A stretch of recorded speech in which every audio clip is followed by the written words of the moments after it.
Hello, my name is Marco Riani. And my name is Anthony Atkinson. We would like to present results from the second chapter of our new book about regression, which is jointly written with Aldo Corbellini, Domenico Perrotta, and Valentin Todorov. Chapter 2 contains rather more material than many of the other chapters, and we are therefore splitting it into two videos.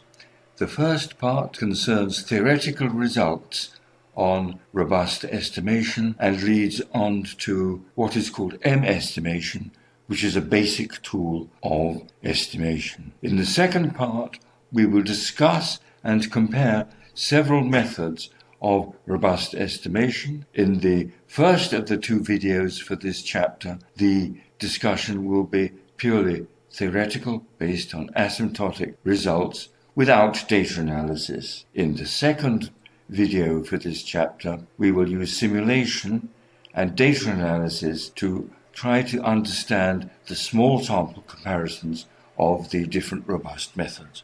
The purpose of Chapter 2 is to give you the basic ingredients of robust statistics. We do this by considering the estimate of mean and the variance of a simple sample. We might, for example, consider using the mean or a trimmed mean or the median for estimating the location. What kind of tools are there for describing the differences between these? We can start with the sensitivity curve. The purpose of the sensitivity curve is to understand how the estimator reacts if you add an observation. A new observation y is added, and then you want to see what is the difference between the value of the estimators using n-1 observation and y added and estimator when you have the original n-1 observation. And there is this n in order to keep into account the effect of sample size. Here we start with the first values of the logs of the income data from the United States Census Bureau, and we want to reproduce figure 2.1. These are the logged observations, and we have plotted the effect of adding a y along the bottom, going from 9 up to 14, on the estimates of the location of this sample. We see that y bar increases steadily and indeed without bound as the value of the new observation increases. The mean is an unbounded estimate of location. If the added observation goes to infinity, so does the mean. On the other end, the median is a sort of step function, so it is constant. If the observation which is added is smaller than the median, then it has a jump. If the observation which is added is a central one, on the other end, the effect remains constant if the observation which is added is above the median. The black dotted line is the trimmed mean. So you see that the trimmed mean contains ingredients similar to the mean and similar also to the median, in the sense that it is straight line in the central part. If the observation which is added belongs to the observations that are not trimmed, and on the other end, if the observation which is added is part of the trimmed observation, then the effect is constant, does not depend on the magnitude of the observation which is added. So both the median and the trimmed mean have the property of being bounded as y, the new observation, goes to plus or minus infinity. An asymptotic version of this function is the influence function. The influence function describes the effect on the estimate at the point we're analyzing over infinitesimal contamination, standardized by the mass of the contamination. For a robust estimator, we want a bounded influence function, that is one which does not go to infinity as y0 becomes arbitrarily large. The advantage of the influence function is that it is not tied to a particular pattern of observations. Let us see again the other plot. You can see that the sensitivity curve is not symmetric in the sense that it depends on a particular sample. On the other end, the influence function is symmetric, around 0. This is the influence function at the standard normal distribution. The influence function for the arithmetic mean is a straight line, so is unbounded. The influence function for the median is a step function. The influence function for the trimmed mean is a mixture between the two. That is horizontal, then it has an increase, and then remains constant. It is important that these calculations are being done under the standard normal distribution. In evaluating methods for robustness, we always need to specify what kind of distribution the observations have. If we would have a skewed distribution, for example, then the whole thing will be very different. In the exercises, we give all the mathematical details of the sensitivity curves and of the influence functions. The next ingredient in robust statistics is the relative efficiency of two estimators. We are comparing the variance of two estimators. If the data come from the normal distribution, then the asymptotic relative efficiency of the median with respect to the mean is 0.63. That is, under the assumption of normality, the variance of the sample mean is roughly a little bit less than 2/3 of the variance of the sample median. You may wonder what happens if the data come from a distribution which is not normal, but if the data come from a student t-distribution. We are now going to compare just the median and the mean when there are different types of data. In particular, we're going to look at symmetrical long-tailed distributions for which we use the student's t-distribution. So then we plot the asymptotic relative efficiency as a function of the degrees of freedom. And figure 2.3 that is given here is based on the theoretical expression for the variances of the mean and the median in the student t-distributions. This is our figure 2.3, which shows the asymptotic relative efficiency of the median with respect to the sample mean as a function of the degrees of freedom of the student t. The red line is for the value 1 for the asymptotic relative efficiency. So for very few degrees of freedom, that is when the t-distribution has long tails, the median is to be preferred, but by the time we get to 5 degrees of freedom, the mean is preferable. Because it has a smaller variance. As the degrees of freedom increase, the t-distribution becomes increasingly normal, and we've already shown that the variance of the median decreases to around 0.6366. Now we want to compare the asymptotic variance of the sample mean and the sample median when you have contaminations and when the contaminated observations have a different variance. For this purpose, we consider a contaminated normal distribution in which a proportion 1 minus epsilon of the observations come from a normal distribution with a mean mu and a variance sigma squared, and a fraction epsilon come from a normal distribution with a mean mu, but with a variance larger than sigma squared, tau sigma all squared, and we want to see what happens as we increase the value of tau, that is, that the contamination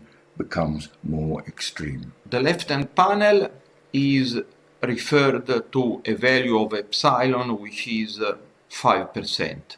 The right-hand panel refers to an epsilon which is 10%. Here on the x-axis you have the value of tau. The message which comes from these two plots is that if the fraction of observation which is contaminated tends to have a very large variance, then the variance of the sample mean tends to become much greater than the variance of the sample median. And this effect is a direct function of the proportion of the observations which are contaminated. Therefore, as epsilon increases, the variance of the sample mean increases as a function of tau. Note also that as tau goes to zero, variance of the median becomes greater than that of the sample mean. Of course, we know that this is true when tau is equal to 1. The chapter goes on with the theory of M estimation.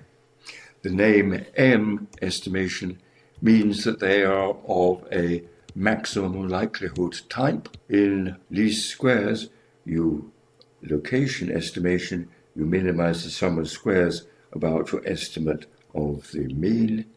In M estimation, instead of the sum of squares, you minimize a sum of a function rho of the deviances between the observations and your location estimate, the function rho downweighting large values of these differences. The point is how to choose this rho function. And also notice that this rho function depends on an estimate of scale. So there is also the issue of computing the estimate of scale. And the addition of a rho function leads to an iterative way of estimating the parameters, even in a univariate sample in the basic location problem. Note that for least squares, estimation of the location, that is the mean of the sample, does not depend upon the value of the estimate of the variance of the observations. However, here, and in robust methods in general, the estimation of location is also a function of the estimate of scale. The first rho function was proposed by Huber in 1964. This rho function for the values of u smaller than a certain threshold is equal to the square, so that you minimize the typical sum of squares. But on the other end, this function after this point, instead of growing quadratically, grows linearly. This function depends on a parameter c. When c tends to infinity, you obtain the sample mean. When c is 0, you obtain the median. Now let us see the plot of this function. Dotted red curve is a parabola. That is the function for least squares. We're looking at the sums of squares of the observation. For the central part of Huber's procedure, the blue curve, we again have the same parabola, but from an arbitrarily chosen point C, we have instead a linear increase in the values of the quantities used in the estimation of the location. I say C is arbitrary, but one of the things we will have to discuss is the choice of C. In this case, C has been chosen in order to have an efficiency of 0.95. When the observations come from an uncontaminated normal distribution. In this plot, we can see the rho function of Huber for two different values of C. Quadratic increase stops in the value of C. As C tends to infinity, you always have a quadratic increase, and so you end up with the sample mean. In the bottom row, you have the derivative of the rho function. Given that the original rho function grows quadratically in the interval minus c and c, the derivative grows linearly. On the other end, given that after point c and minus c, the function grows linearly, you have that the derivative is constant. And this psi function is linked to the influence function. The idea is to have a psi function which redescends to zero, in such a way that extreme observations, instead of having a constant effect as in the Huber rho function, have an effect which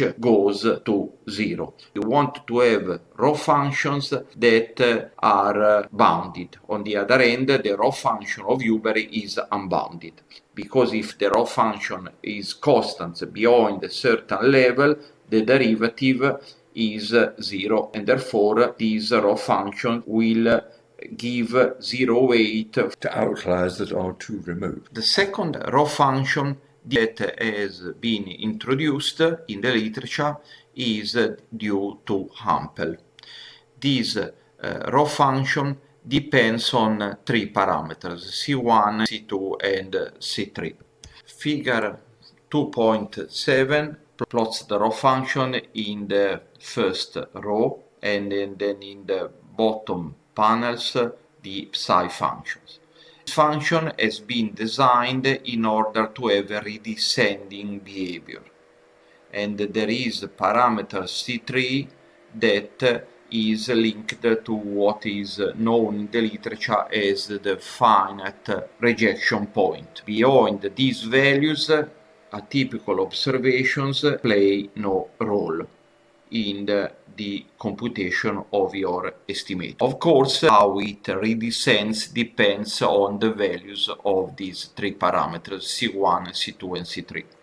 In order to avoid ambiguity in the choice of these three parameters, Tukey suggested an alternative rho function. An alternative and mathematically simpler rho function, is it? And this rho function, which is bounded, constant, beyond a certain value of c, and therefore the derivative beyond a certain value becomes zero. The psi function becomes equal to zero beyond a certain value.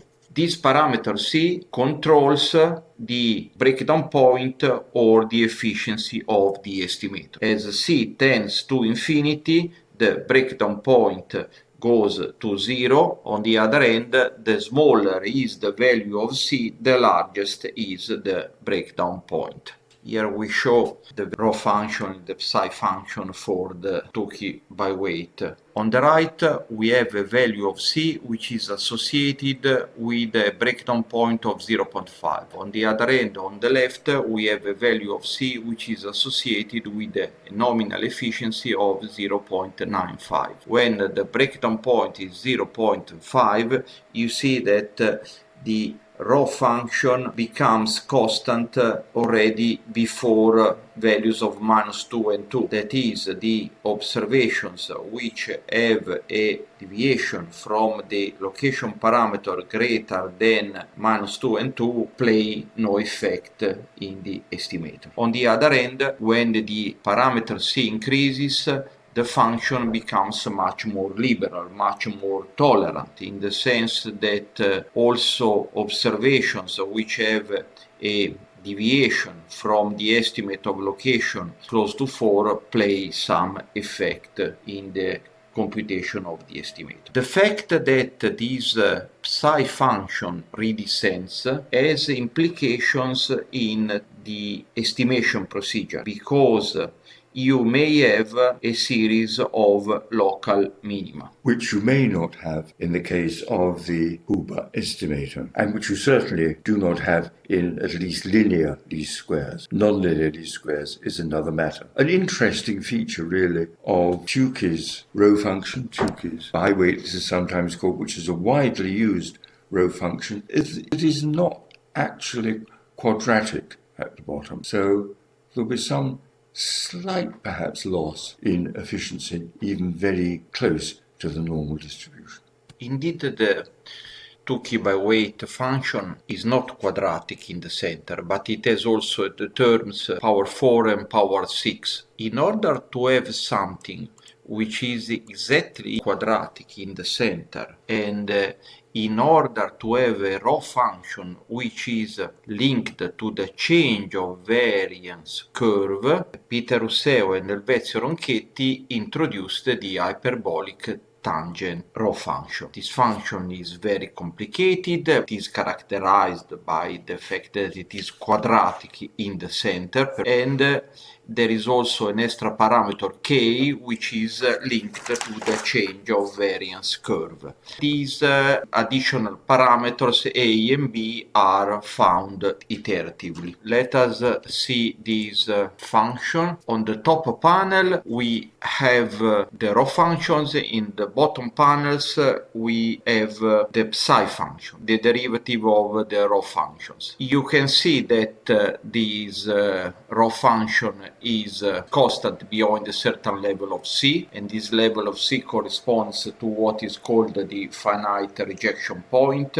So beyond this value of C, the extreme observations do not play an important part in the estimation. The value of k controls when the function starts decreasing to reach 0. The smaller is k, the steeper is the rho and also psi function in the central part. Greater is the breakdown point, but the smaller is the efficiency. Another raw function which is sometimes used in the literature is the so-called optimal raw function. This has been introduced by Johann Zamar with the purpose of minimizing the asymptotic variance of the regression estimate. This raw function, similarly to the others, is constant beyond a certain value of C. Parameter C, also known as tuning constant, is associated to breakdown point and efficiency. In other words, given a value of C, the value of the breakdown point is automatically determined, and similarly the value of the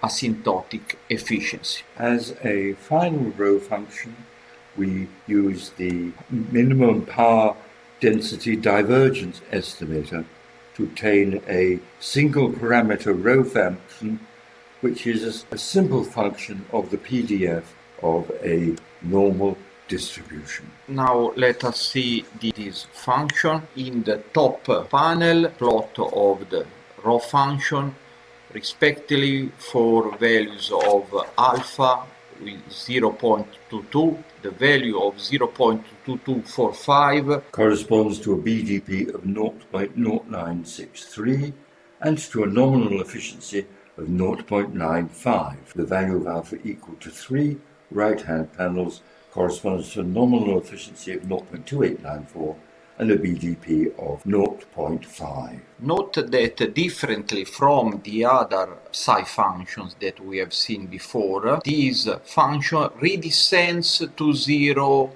exponentially fast. So it is not exactly 0, but goes to 0 exponentially fast. Then we will have to see the implication that this has on the estimates. This raw function contains just a single parameter, and there is an explicit expression from this parameter to obtain the efficiency and the breakdown point. These expressions are given in equation 2.41 of our book. So no iterative procedure in this case is required. Figure 2.13 shows the plots of the breakdown point and of the asymptotic efficiency of the estimator as a function of alpha. The important point here, which is true for many estimators, is that as alpha increases, the breakdown point increases, and as alpha increases, the asymptotic efficiency decreases. That is, there is an inverse relationship between breakdown point and efficiency. And this is referred to any raw function. So we now have 6 row functions which have been described. We now need to compare them and discover which is the better and under what circumstances. We start with an asymptotic comparison of their properties. And then we move to finite sample comparison. In figure 2.11, we consider the weight that this raw function gives to the observations depending on the magnitude of the deviation from the estimate of location. In all these plots, the value of breakdown point is fixed to 0.5. Remember that the U-bar function has a breakdown point of 0.5 just when the value of C is equal to 0. Otherwise, the U-bar function has a breakdown point which is exactly 0, because the rho function of U-bar is monotonically increasing. The psi function does not redescend to 0, but remains constant, as we have seen before. This analysis says that for breakdown point is equal to 0.5, just the observations that have a deviation from the estimate of location which is very small get a weight which is close to 1. In all the other cases, the weight is smaller than 1. Now let us see the same plot, but now we consider the case in which the efficiency is 0.95. If we compare these two plots, we can see that if we consider a large value of efficiency and therefore a small value of breakdown point, the observations that are in the range -2 and 2 have a weight which is very close to 1. So the rho functions are more tolerant in terms of weight, not just the central observation receive full weight. In figure 213, we compared the breakdown point in efficiency as a function of alpha for the power divergence rho function. We now consider comparing the breakdown point and the efficiency for all 5 of the estimators. A given value of breakdown point, we find the corresponding tuning constants, and then we find the corresponding values of efficiency. Figure 2.14 shows once again the inverse relationship between breakdown point and efficiency. As the breakdown point increases, the efficiency decreases, and from this figure it is clear that these 5 rho functions have a similar behavior. Maybe the only one function which has a behavior which is different from the rest is the optimal rho function, which has values of efficiency smaller than those of the other rho function for high values of breakdown point, and conversely it has the largest efficiency for very small value of breakdown point. And here there is an inset, so you can see that the other 4 functions behave in the same way. The ample and the hyperbolic have some extra parameters. In the hyperbolic, the parameters are computed in an iterative way. So for certain combinations of breakdown point or efficiency, they may take a lot of time to be computed. Here in figure 2.15 on the left, we consider the relationship between breakdown point and efficiency for the ample rho function for a different combination of the parameters. And you can see that the difference for high values of breakdown point here is very negligible, and maybe the difference is a bit larger for smaller values of breakdown point. On the right, we consider the hyperbolic rho function, and as parameter k, which is associated to the sup of the change of variance curve, increases for small values of breakdown point, the efficiency is higher. The opposite takes place for higher values of the breakdown point. Now it's time to compare the influence function of different location estimators. we consider first the case of breakdown point is equal to 0.5, and we find the corresponding efficiency values, and then we consider the case of efficiency 0.95, and we obtain respectively figure 2.16 and figure 2.17. Figure 2.16 is the influence function of the location estimator. Here we can see that the worst behavior is for the optimal rho function that has the largest peak, and the same thing is also true for figure 2.17, which considers the case of efficiency equal to 0.95. In figure 2.16, which once again is associated with the breakdown point 0.5, we have also the influence function for the median estimate. Note that the influence function for the median estimator remains constant, differently from the increasing and decreasing behavior of the other functions. They all redescend to zero in a very similar way. Maybe notice that for high values of efficiency, the last to redescend to zero is the power divergence. So far we have been concerned with the estimate of location, and so far we have assumed that sigma was known. Now we move to the estimate of the sigma of the scale parameter. Assuming that the location is known. And we want to apply the same machinery of rho function that we have seen before. We want to see the shape of the influence function for the scale estimators, and we consider first the case of breakdown point equal to 0.5, and in figure 2.18 we consider all our 5 estimators with the normalized MAD, which has a breakdown point of 0.5. As concerns therefore this influence function, it seems that the worst behavior is for the hyperbolic rho function. On the other hand, as the efficiency increases to 0.95, there are the Hampel and power divergence which show the largest values. Now we introduce another tool used in robust statistics, which is the change of value curve.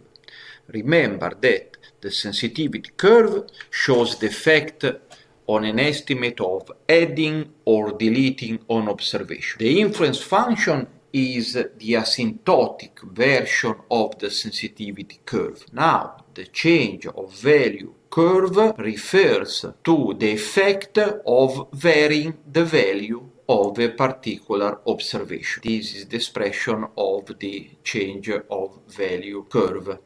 The change of value curve is proportional to the derivative of the psi function. In the next plot, we are going to compare the derivatives of the psi functions. As we have done before, we consider the case of breakdown point is equal to 0.5, figure 2.20, and the case of efficiency equal to 0.95, figure 2.21. Here we consider the 6 estimators. So in figure 220, the 3 columns have something in common, but there is a difference between them. The Huber and the hyperbolic both have a single spike. In one case, it's a slightly thicker spike than the other. In the central, for the Hampel and the optimal, there are more like a slab maximum in the center of the curves. And in the Tukey byweight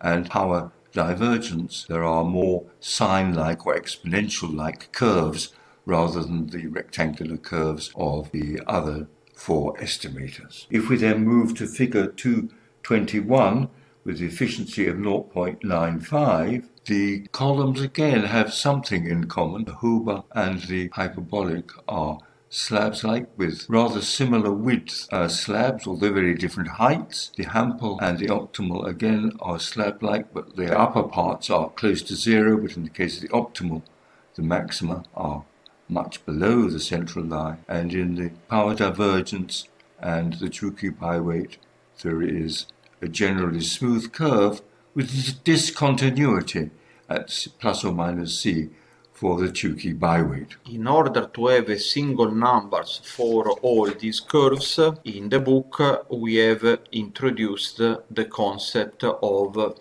change of value sensitivity, which is precisely this integral. And now we are going to compute this integral for our 6 estimators. Under a normal distribution. The one which has the worst performance for a breakdown point equal to 0.5 is the optimal rho function. Finally, as concerns efficiency is equal to 0.95, the best performance is for the power divergence rho function. Now, what do we conclude from this asymptotic comparison?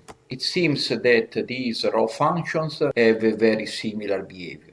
Maybe the only one rho function which sometimes has a different behavior from the rest is the optimal rho function, but the other 4 really have similar behavior in terms of breakdown point and efficiency. This refers both to location and scale estimation. With this analysis, we have finished our analysis of the rho functions used in M estimation. This analysis has been based on theoretical results. The question that we address in the second video of this chapter is what we can learn by simulation from looking at small sample results. Thank you for watching, and see you to the next video for this chapter. Yes, thank you indeed, and come back again very soon.